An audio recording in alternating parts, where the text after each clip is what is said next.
Sveiki visi, jūsų mėgstamiausia doktorantė grįžta į vlogą. Jūsų mėgstamiausia beveik nebe doktorantė grįžta į vlogą. Tai paskutinis mano vlogas buvo, jeigu neklystu, gruodžio mėnesį. Ir šitą seriją aš planavau, man atrodo, jau kokius pusę metų gal. Vis galvoju, reikia nufilmuoti vlogą, gerai, gal jau šitą padarysiu, nufilmuosiu vlogą. Kaip nenufilmavau, taip nenufilmavau ir tiesiog dabar jau jaučiu, kad gyvenimas pasistumėjo taip toli, kad jau jeigu dabar nenufilmuosiu, tai niekada nenufilmuosiu. Tai nusprendžiau greit papasakot, kaip man sekėsi ir seksis. Tai va, gruodžio mėnesį ieškojau PhD buddy radau. Tada žiemą ir pavasario pradžioje mes ten gan gerai bendradarbiavom. Tada jis mane paliko, nes susistabdė studijas ir aš likau vargšė viena, bet jau neturėjau jėgų ieškoti kito buddy, tai tiesiog kamavausi savo vienatvėje doktorantūroje. Tai pavasario semestrą dėsčiau kelis kursus ir pradžioje semestro mano visos tos paskaitos savaitinės turėjo būti vieną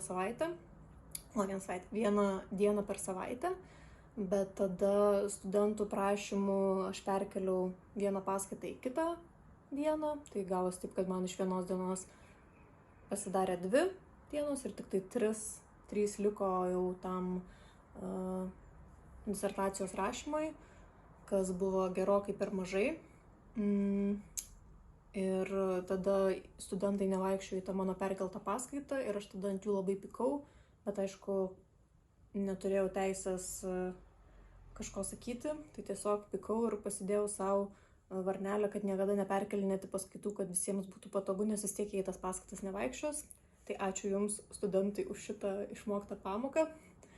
Taip, tai baigėsi semestras ir prasidėjo vasara ir aš pradėjau jau rašyti savo disertaciją taip, kaip turėjau ją rašyti šiaip visą laiką, tai reiškia, 5 dienas per savaitę, nuo ryto iki vakaro.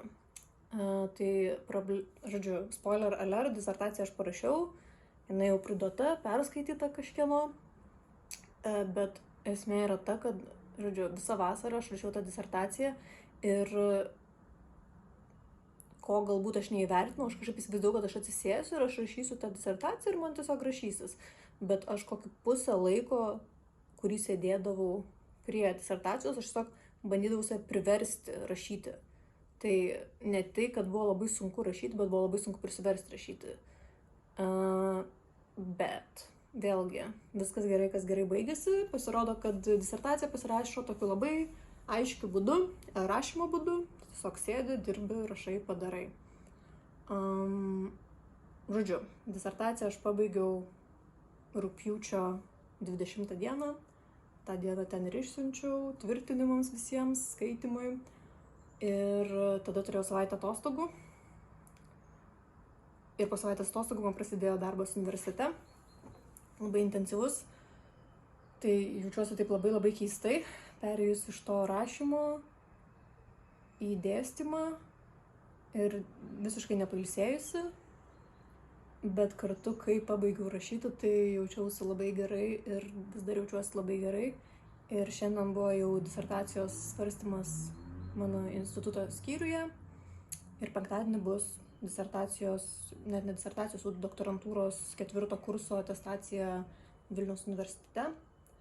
Ir jeigu mane testuos, o aš spėčiau, kad greičiausiai testuos, tai tuomet aš jau būsiu baigus savo doktorantūros studijas. Kažkaip labai keista apie tai galvoti, nes tiesiog buvo toksai kaip toks jausmas, kad tiesiog nešiau tokį labai sunku kaip sraigę namelį 5 metus.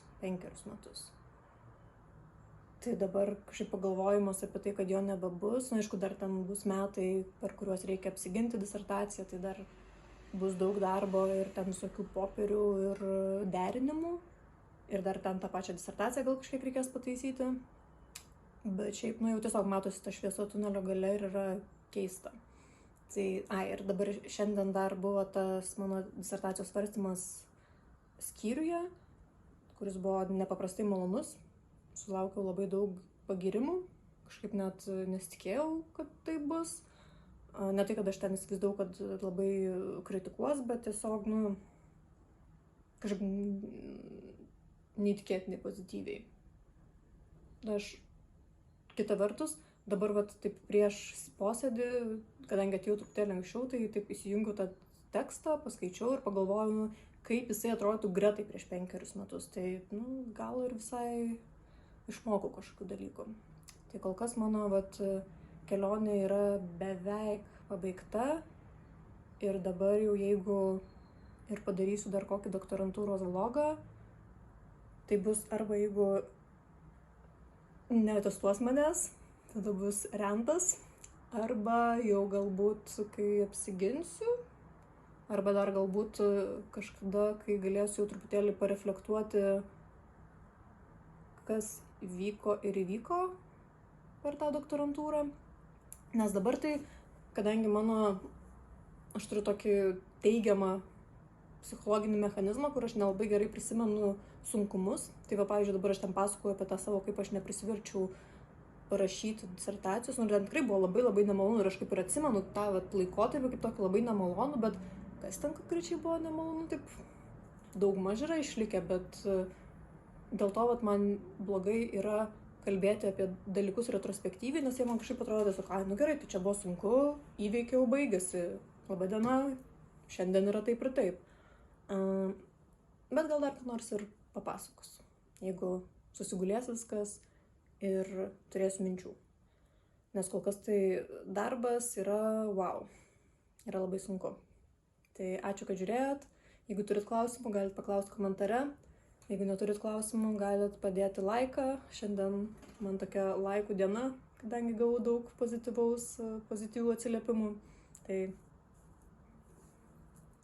doktorantė sako viso gero. Kitą kartą, kai susitiksim, jau greičiausiai būsiu nebe doktorantė, o tik tai jaunesnioji asistentė. Arba daktarė, jeigu daugiau nei metus sugebėsiu nepadaryti vlogo. Viso gero.